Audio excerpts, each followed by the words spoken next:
Good evening, viewers. You're watching 7 at 7, the only news bulletin where I curate the day's top 7 stories for our viewers. I'm Preeti Choudhry, and these are the headlines. Mallikarjun Kharge becomes the new Congress president, receives 7,897 votes, whereas Tharoor manages a meager 1,072 votes. Celebrations break out outside the Congress headquarters.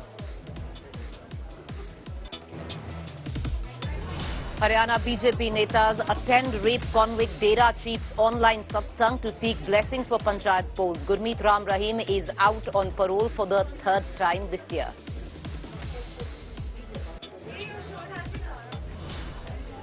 Bilkis Bano rapist was booked for molestation while he was out on parole. India today has learned that the 11 convicts spent over 900 days out of jail. Big controversy in Telangana now over a Hindu woman being asked to remove Mangal Sutra before appearing for state exams. Women wearing burqa were allowed in.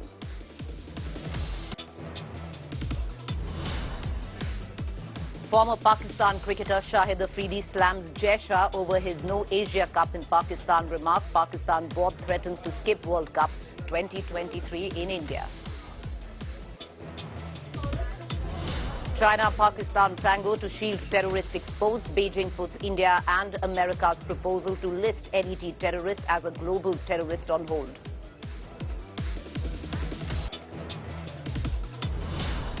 The rupee crosses the 83 barrier, closes at 83.02 to a dollar for the first time, plunges 66 paisa against the surging dollar.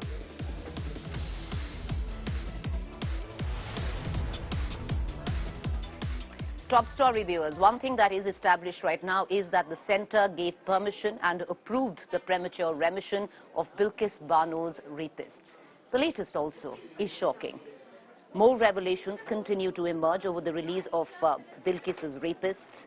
In affidavits exclusively accessed by India Today, it is made evident that the convicts may have been given a free run in prison, with all convicts enjoying over 2.5 years as parole or furlough or leave.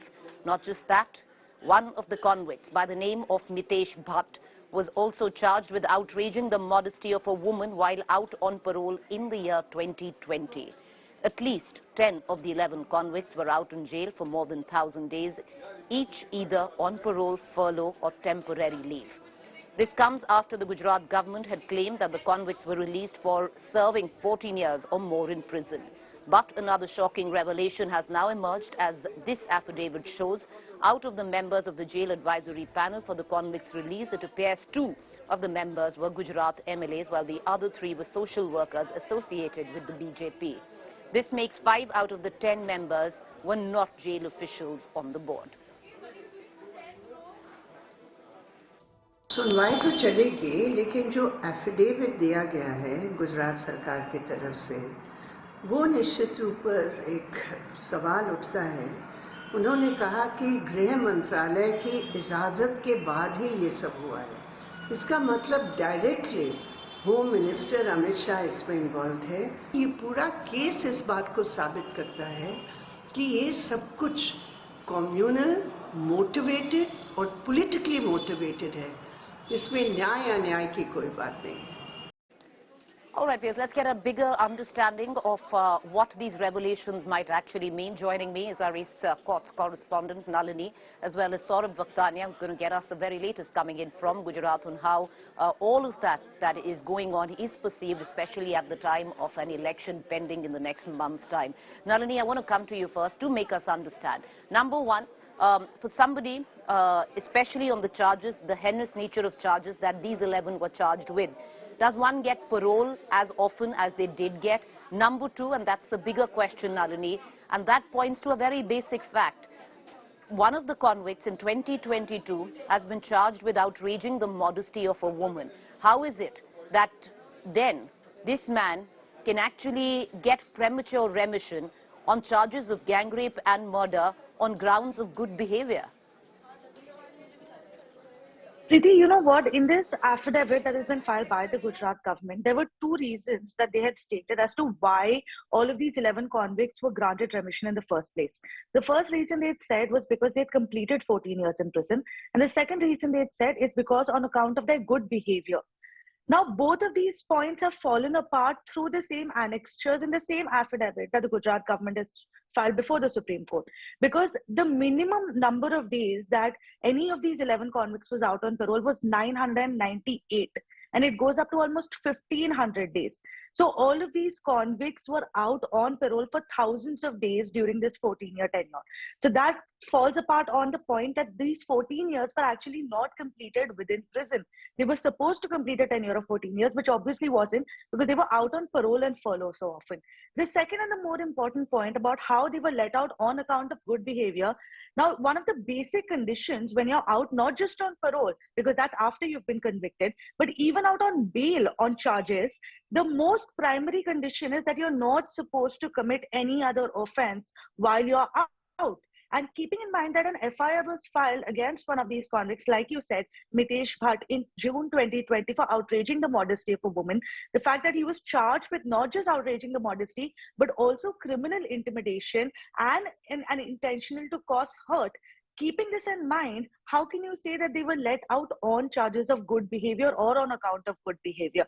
Another very important aspect that you raised was the composition of this jail advisory committee. Because remember, Preeti, this 2020 FIR was filed in the same district where this jail was placed, and the superintendent of police of that district had signed off on the release of these 11 convicts despite knowing the existence of this FIR.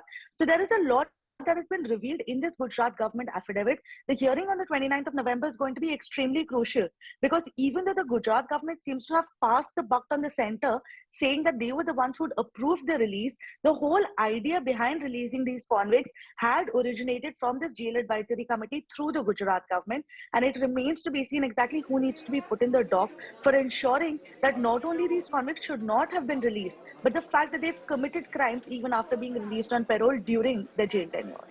Nalini, thank you for joining us and giving us that update and breaking it down legally on what it might mean. But what does it mean politically, viewers? Gujarat goes to elections in a month's time. Nalini just laid it down. 29th November is when a clutch of pleas challenging the premature remission of these 11 convicts would be heard by the Supreme Court. Days from then, Saurabh, and I will bring you in on this. Days from then, Gujarat will go to vote.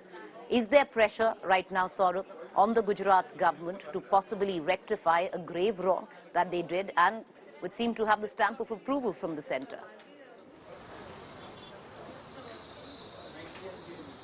Well, Preeti, definitely they are on back foot because since the time the release of all the 11 convicts, let me tell you, the government has not spoken a single time on record. None of the officials are trying. We tried to speak to so many of them. We went to Dahod, Godhra. We tried to speak to the superintendent, the collector, and so many others. In fact, I haven't reached out to the members of the jail advisory committee, but none of them have spoken on record. In fact, very interesting fact of this particular jail advisory committee is that many of them from the committee are actually the BJP workers, the BJP MLAs. So the intentions are clearly in doubt, and let me tell you that the BJP government is definitely on back foot. Let me tell you a very simple thing, because now the 11 convicts have been released, Preeti, but let me tell you there are several others who are raising the voice that several other people are still in jail, so they should let them off as well. Already the government is on a back foot and in the dock that how they have left the rapists, the gang rapists and the murderers out in such matter. And there is also a pressure on the government. So there are two things which are going on, and therefore the government is not willing to speak at all on this particular issue because it's already an election time in Gujarat, and this will be a very important issue that will be raised and keep going on the people's mind. Second thing about this particular release, let me tell you that the Bilkis Bano family is all the time saying that why they were not consulted before leaving all of them. Clearly, the affidavit says that. And also, when I visited Ranvikpur, where all the 11 convicts are based, the people over there are also saying that if these 11 convicts come back to the village, because right now they are not in the village, they are not staying in the village, but if they come back to the village, there is a threat to them, and they should not be let off. This gives a very bad message to the society. Right. So overall, politically, this is a very important issue which will be raised during the Gujarat Assembly election, and the Gujarat government will definitely come out with some strong answers. Well, there is stunning silence, at least right now, where the Gujarat government is concerned. But it's not just the Gujarat government or the Bharatiya Janata Party. Other than the Congress, any political party, be it the Aam Aadmi Party, who's trying to make inroads into poll-bound Gujarat, are completely silent on a highly explosive yet communal issue. Will the 29th of November, when the Supreme Court will hear the plea challenging the early remission of these 11 convicts, have any bearing? Because days after that, viewers, and literally days after 29th November, the state of Gujarat should go to polls in 2 phases, because in all probability the results are on the 8th of December. So it would be around that time that Gujarat would be going to polls. Will the Gujarat government come out and maybe reassess, recalibrate on its response? Till now it said nothing. Trust India Today to keep a keen eye on all developments there. Meanwhile, I want to quickly shift focus to the other big developing story that we are tracking, and that's not very far from the story that we have been tracking of Bilkis Bano, similar but yet different. Rahim, the man who's been charged for rape and murder as well, is also now out on parole. Convicted of rape and murder, Dera Chief Gurmeet Rahim is out on parole for the 3rd time this year. And while this convicted rapist got a hero's welcome after his release, what's triggered outrage now is BJP Netas not just attending his Satsang but also seeking his blessings. Karnal Mayor Renu Balagupta, Deputy Mayor Naveen Kumar, Senior Deputy Mayor Rajesh Aggi joined Rahim's online Satsang. They sought his blessings and even invited him to Karnal. Meanwhile, Haryana Home Minister Anil Vij has distanced himself from the incident, saying the meet has nothing to do with the upcoming Adampur elections. Many are also questioning the timing of the Dera Chief's parole. He's been granted parole for 40 days by the Manohar Lal Khattar government. Dera Chief claimed to have a massive following in the state of Haryana. His parole comes at a time when the state is set to witness Panchayat elections and a crucial bypoll in Adampur. Mayor Renu Bala Gupta Karnal से अभी बात कर रहे हैं। हाँ बेटा करवाइए। धन धन सतगुरु तेरा ही आसरा। आशीर्वाद बेटा, बहुत स्वागत बेटा जी। पिताजी आपका आशीर्वाद बना रहे। जी बेटा। और पहले भी आप करनाल आए थे और स्वच्छता का जो संदेश आपने दिया था उससे करनाल आगे बढ़ा है और आगे भी आप आकर करनाल को आगे बढ़ाएं। जी। स्वच्छता का जो संदेश दें फिर से। हाँ, सबको आशीर्वाद दे। जी बेटा, जी बेटा। मनमर्जी नहीं करनी, भगदड़ नहीं करनी। सो ये आप जरूर मानिएगा हमारी बात। हमेशा मानते हैं, हमें गर्व है आप लोगों पे, हमारे बच्चों पे बहुत गर्व है। सो परमपिता परमात्मा और बहुत ज़्यादा खुशियाँ दे आपको। सो आपके दर्शनों के लिए यहाँ पे आ गए हैं, तो दर्शन चलते रहेंगे, बातें होती रहेंगी, सारी बातें करेंगे आपसे, लेकिन आपने माननी है। पैरोल एक आदमी जो अंडर क्राइम में अंदर है, उसने अपनी इच्छा से, जब उसकी इच्छा मान लो जो एक सिस्टम है उस टाइम उन्हें पैरोल के लिए लगाई, अर्जी लगाई, वो पैरोल एक्सेप्ट होगी। तो इसमें ऐसा भी हो सकता है कि दिवाली के नाम की वजह से पैरोल लगाई हुई आदमी अपने परिवार में आके वो कर ले, तो जरूरी नहीं है कि पैरोल उसके सिर्फ इलेक्शन के लिए। तो लोग सवाल जरूर पूछेंगे कि बाबा राम रहीम के ऊपर कहीं गंभीर आरोप है, रेप जैसे आरोप है, हत्या के आरोप है, और अब पैरोल पर बाहर आए हुए हैं और सभी बीजेपी के ही लीडर्स वहां पर दर्शन करने क्यों जा रहे हैं? क्या बाबा का कोई चुनावी कनेक्शन भी है पैरोल से जुड़ा हुआ? नहीं, ऐसी कोई बात नहीं है। हमें तो जो हमारे को तो जो मेरे जो वार्ड के लोग हैं वहाँ पे काफ़ी लोग रहते हैं जो बाबा जी से जुड़े हुए हैं, तो वो उन लोगों ने मुझे बुलाया था वहाँ ऑफिस में आके कि आपने जरूर आना है। उसमें हम गए सामाजिक उस दायरे में। हाँ, उन्होंने वहाँ लंगर वगैरह का कार्यक्रम रखा हुआ था, तो उन लोगों ने हमें बुलाया था, तो इसलिए हम गए। I have nothing to do with this. का क्या मतलब है इस बात से, आप मुझे बताइए।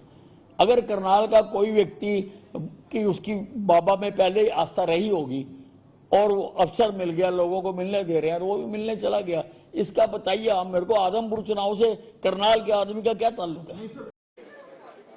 Adampur viewers goes to election in just the next few days, and why is it important? By elections in Haryana, huge following for a set of community which has been following the Dera Sacha Sauda. So it's interesting, the timing of parole and the timing of the by-elections. Moving on right now, we are getting you the latest coming in from Hyderabad. A shocking story coming in from the city of Hyderabad involving rape by a school principal's driver. Parents claim that their 4-year-old child was raped for 2 straight months. Her parents got to know about the horror when they observed change in her behavior. The incident took place in Banjara Hills Private School, where she was raped by driver Rajni Kumar. Locals staged protests and a 4-year-old parents thrashed the accused driver badly and sought strict action against him. They also demanded sacking of the school's principal. Cops have filed a case against the driver and he has been sent to judicial custody. This wasn't the first time. The driver often used to cause trouble to the children.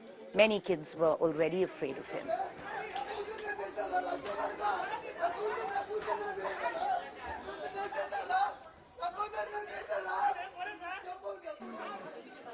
All right, let's move on and get you the latest coming in from the Defence Expo in its 12th edition in the state of Gujarat, and the Prime Minister was there today.